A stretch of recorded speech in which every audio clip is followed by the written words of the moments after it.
What is going on, guys? DBG here, and this is a video we have not done in a while, and it is a video where we are going to be going over what I believe are the top 10 best value cards in NBA 2K21 MyTEAM. So, lads, before we get on to it, if you guys are new to the channel, subscribe. We are less than 200 subscribers away from hitting 236k. Our goal was to hit 236k by the end of the day. Honestly, it was by the end of this weekend. We're going to be so close. If you guys are new to the channel, subscribe. We've got about 5-6 hours left to hit it. It is going to be close, lads. Also, a huge thank you guys for all the support recently. Even if we don't hit it, not the biggest deal in the world. Just really appreciate all the support you guys have given to this channel over the last couple of weeks. So anyway, this is going to really be just based on the value of the card. There's some great cards. There's some not absolutely incredible cards, but all these guys are more than usable, in my opinion, in a competitive setting, and they are rated based on their value, not based on which of the cards are the best. So, anyway, now let's get on to the list. We're starting off with, at number 10, with a really underrated card. And when I say really underrated, I mean really underrated. I picked up this guy for like 15k. I sold my one for less than 10k. Okay, he's gone up in price. I wish I didn't sell him for what I bought him at. Wow, he's actually gone up. He was down under 10k at one stage. I am an idiot. I I sold him back when I did my XP challenge, but still, for 12,000 XP, for XP, MT, what you've got with Dale Ellis, you've got a 6'7" 2-guard, 23 half badges. He's got half range, half corner specialist. He's got half blinder, so if you are on next gen, that is massive. Pro 3 escape, not quite Pro 2, but still pretty good. He's got half quick first step, half unpluckable, half clutch shooter, half deadeye, half flexible if you're on current gen. He's got half hot zone hunter, half tireless shooter, half volume shooter. He's got 29 gold badges, including gold clamps, gold interceptor. So he's a pretty decent defensive player. And in terms of his stats, he has got 97 3 ball, 95 mid-range. He's got an 85 driving dunk, 88 ball handle, which is good. Decent perimeter defense. He's not the best defense player. He's not the fastest in the world, but he's got Ray Allen base, which is one of the best releases. Doesn't matter what gen you are on, whether it's next gen or current gen. Ray Allen base is one of the best releases in the game. So he is absolutely cash, lads. The guy is absolutely cash. So I'm putting Dale Ellis in here at number 10. And number 9 is a new card that has just recently come out. It is the Draymond Green Pink Diamond card. He's not that cheap. He really isn't. Like, he's not a cheap card by any means. But in terms of just pure value, I mean, like, what price can you get him at? Like, he's a little bit over 50k. Like, it's hard. Like, he's comparable. I'm not going to say it's not. Is he comparable to Wes? I mean, you can make a comparison. He's the closest thing to Wes you can get at an affordable price. Like, he's barely over 50k. Guys, barely over 50k. And what you're getting is 25 halves. One of the best releases in the game. Half rim protector, half clamps, half hard crusher, half interceptor, half intimidator, half post move lockdown, half range extender, half set shooter, which on next gen is quality. On current gen it's pick and popper, which is irrelevant.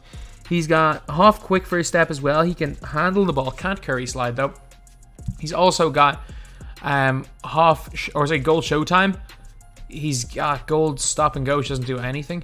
Also 6'7", really long wingspan. He's got 91 3 ball, 85 mid range, 86 ball handle, good passing stats, great steal perimeter defense, and great interior defense, and great block as well. He's got really nice speed, speed ball acceleration. As far as like cones go, as far as like guys that you are going to say are like just pure catch and shoot players, they're going to play elite defense on one end, they're going to rebound well, and if you need them to hit a shot, they'll hit it. If you need them to dunk, they'll dunk it. Like, as long as you're not creating your offense through Draymond, you should be fine. I wouldn't use him at center. He's still a little bit undersized at the center position, but I mean, Draymond is fantastic. He is absolutely fantastic.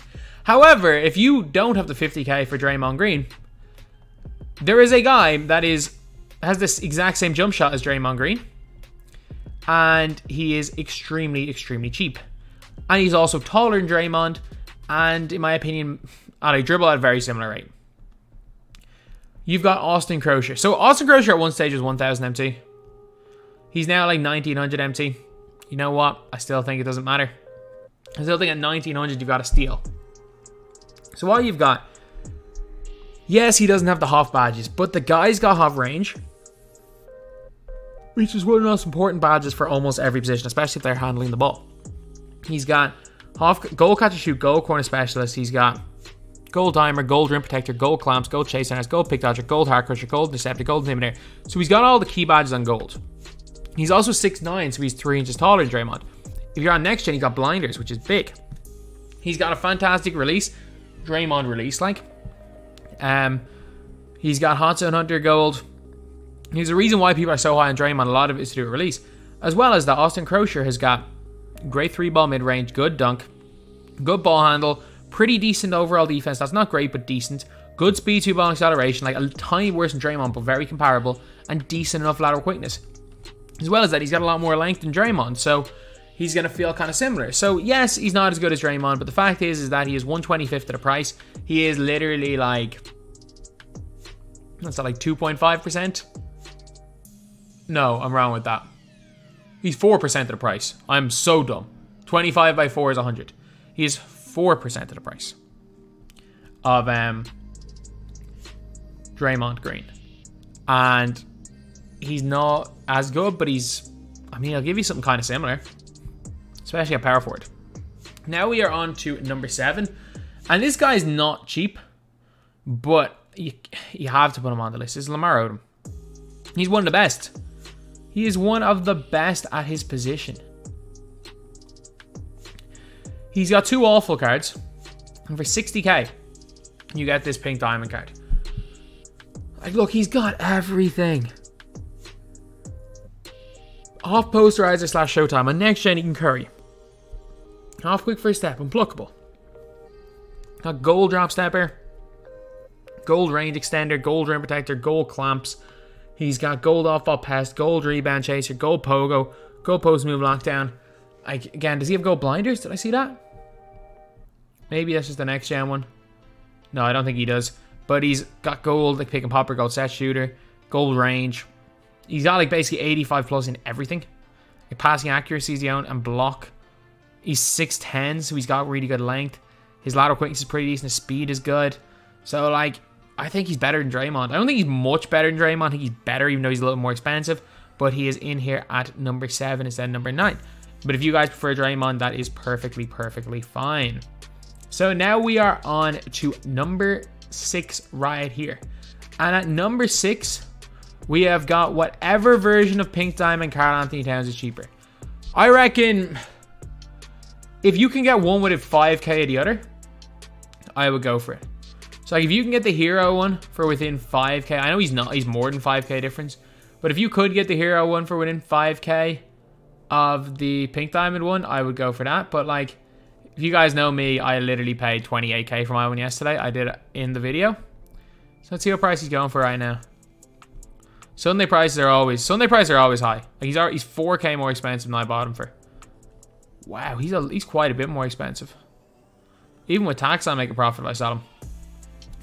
But he's 6'11", so he's got decent height. I could have swore he was 7 foot tall last year. He obviously shrunk.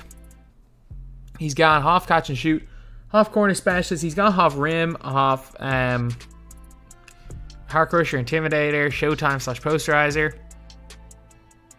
Also got half circus threes, half deep threes. He's a half set shooter, half quick first step, half tireless shooter, half volume shooter, half hot stopper, as well as 23 gold badges. Gold badges include like sniper, unpluckable. He's got 60 ball handle. Like he's got everything else perfect. He's good in the post. He's a great shooter. He's a good dunker. The problem is he's got a 60 ball handle. And that is the only problem with this card. And it's the reason why there's another center that's a little bit more expensive that is higher on this list. But yeah, 85 lateral is pretty good as well. He's got really good speed, and he's ball handle stat away from being like the perfect perfect center in this game. So that is why at number 6 we have got Karl Anthony Towns. At number 5 we have got Flip Murray. We got Ronald Flip Murray. So this is a close one, and like you can put Smush Parker here, you can put There's so many cards I can put in this position. I didn't want to put all the same cards. Sponge Parker, Russell Westbrook, Felipe Lopez, Ronald Murray, Zach LaVine if you want a 2-guard. They all do a very, very similar thing. And they're all at different price. But for me, at the point guard position, I'm taking Flip Murray over all of them. For 2,200 MT, what you are getting with Flip Murray, basically, is you are getting a guy who can just flat out score. So you get Trey Burke base, which is elite. Hall of Fame quick first step, so it separates him from a Smush Parker. Gold corner specialist, gold range, gold clamps. He's got gold pick dodger, gold showtime / posterizer. He's got gold downhill, handles for days. He's got unpluckable. So he's got like every single badge that you need. He has got every badge that you need, at least at a decent enough rate. So, again, just another fantastic player here. And for his price, I mean, you can't go wrong 2,200 for a guy like this, can you? Especially with how good his release is. You really, really cannot go wrong with this card. So, at number 4, we got one of the new cards that came out on Friday. It's Klay Thompson. There's actually a little bit of an honorable mention I want to say, considering we're talking about new cards on Friday. Am I the only one who's realized that there is no player in the game on next gen that moves like Penny Hardaway? Like, if 2K gave Penny Hardaway a serviceable card on next gen, he'd be a god. His movement is ridiculous. But Diamond Clay, under 15,000, and he's literally just the opal. 13k. 13k. 13k. 18 Hoff badges. Corner specialist, catch and shoot, heart crusher, intimidator. He's got circus threes, range extender. Got flexible / sniper, deadeye. He's also got pickpocket as well on gold.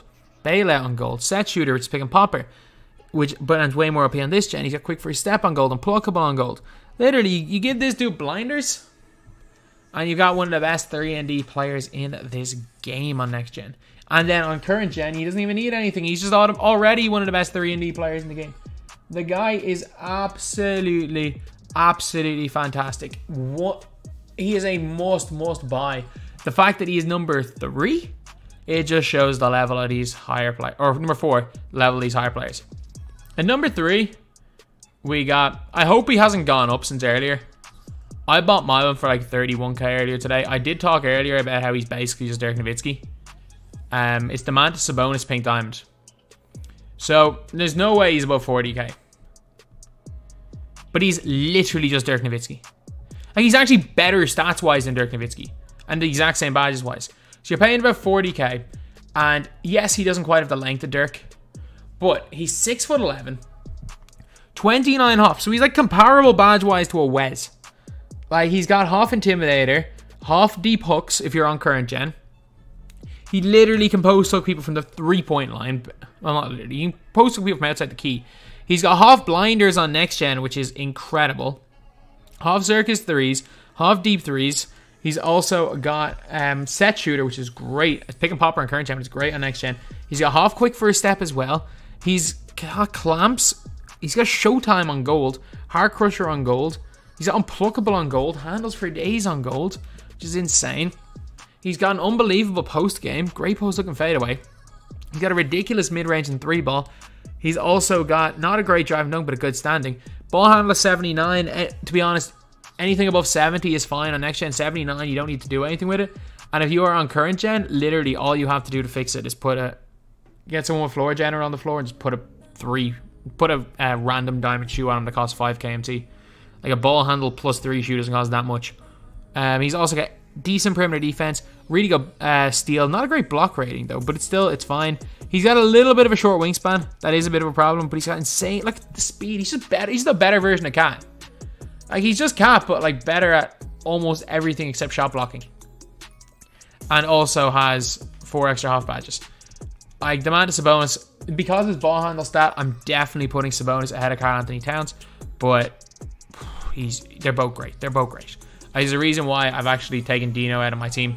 We got Sabonis and we got Karl Anthony Towns in our best team right here. So, there we are. Then we have got at number 2.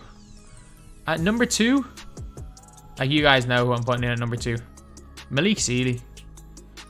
Like the fact that there is a player other than Malik Sili I'm saying is better value is just shock. So he was down at 20k at one stage. I'm pretty sure he was down like 18k at one stage. Even a 30k, 28k. Malik Sili's better than Brandon Roy. I'm just putting it out there. Malik Sili's better than Brandon Roy. He's only got 17.5 badges, sure. 17 might seem like it's not a lot, but he's got clamps, got hard crusher, intimidator, showtime, slash posterizer, quick free step, and pluckable. He can curry. He's got Ray Allen base, which is my opinion the best in the game on next gen. Actually, no, sorry, it's X was the best. It's one of the best in the game. He's got only gold range, which is like his only kind of downside. But he's a 6'8" 2 guard with a 7'3" wingspan, a good post game, a great 3-ball, a fantastic dunk, a great handle with some of the best sigs in the game. Also, he's got 93 speed, 80 speed ball, 93 acceleration. You can't go wrong with that, and insane lateral quickness as well. Malik Sili, a fantastic player. And a deserving spot at number 2 on the list. But at number 1, this guy's different. He's different. There's like the likes of Levine and stuff. Doesn't matter what gen I use this guy on. He's just different. Kevin Porter Jr. Kevin Porter Jr. The question is he now like more than 2k? He's at one. He was 1,000. He was literally 1,000 MT. You could get him for 900 MT when he came out. 3k MT for KPJ. 3k MT. Like, there's just something about him. Like, he's got every badge on gold that you need. Like, again, he's got all the key badges on gold. There's nothing he is missing out on. And 47 gold is great. But just, even looking at his stats, he's 6'6" with 6'9" wingspan. He's a lefty, which is big. You got J.O. base. Obviously terrible in the post. But look at his other stats. Great dunk, great handle, solid perimeter defense. Not a great block. But like, of all the stuff that matters for a perimeter player, he's perfect. I don't know what it is. I don't know what it is. He just plays like way better. Way better than his stats suggest. Like, his stats are like pretty decent. Like, they're good. Don't get me wrong, they're really good stats for a Ruby. But like, they're no different than like a Felipe Lopez. He is just, there's just something about him. He's different. His release, doesn't matter what gen it is, that lefty JR base might be one of the easiest to green in the game. The way he creates space, the way he dunks, there is just something about this card that makes him, in my opinion, one of the best wings in the game. Like, he's the closest thing we have this year to like a 2K19 type Hito, where a player just evidently does not play like their overall. Like, Lopez, yeah, is great. Like, Lopez is a great Ruby, things like that. But like, Kevin Porter Jr. is one of those cards where like, he can legitimately cook against the best players in the game. He feels basically the exact same as his Diamond last year, and his Diamond was ridiculous this time last year. KPJ, in my opinion, deservingly at number 1 on this list. So yeah, that's pretty much it. That's the video. Number 10, we had Dale Ellis. Number 9, we had Draymond Green. At number 8, we had Austin Crochet. Number 7, Lamar Odom. Number 6, we had Karl Anthony Towns. Number 5, we had Flip Murray. 4, Klay Thompson. 3, Domantas Sabonis. 2, Malik Sili, and 1, KPJ. So yeah, that's pretty much it. That's the video. Thank you guys for watching. Please like, comment, and subscribe.